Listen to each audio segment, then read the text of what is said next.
Hi guys, my new blog में स्वागत है। एक वस्तु बताओ। Yellow flavour. चलो बीजी वस्तु बताओ। तुम्हें खाओ છો यार।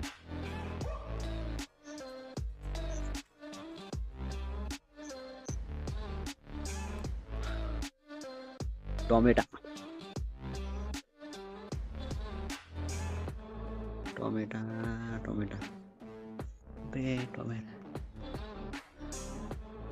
टोमेटा છે यार।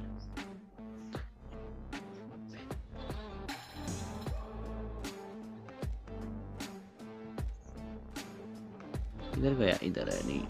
जूमिंग। टोमेटा ની વાડી की है। ये है मर्सियो।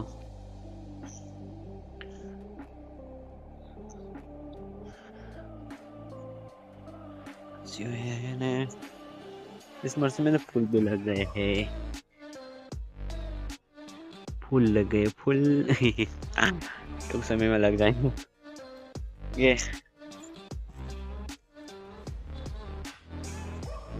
ચાલે છે પાણી એક બાજુ।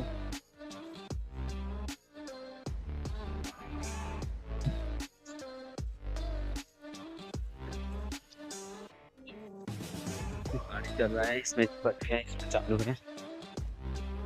ये है डूंगળી।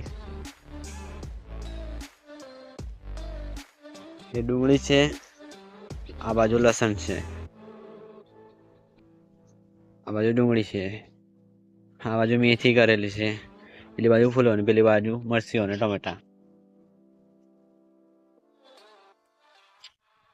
चलो ये ब्लॉग में મળે।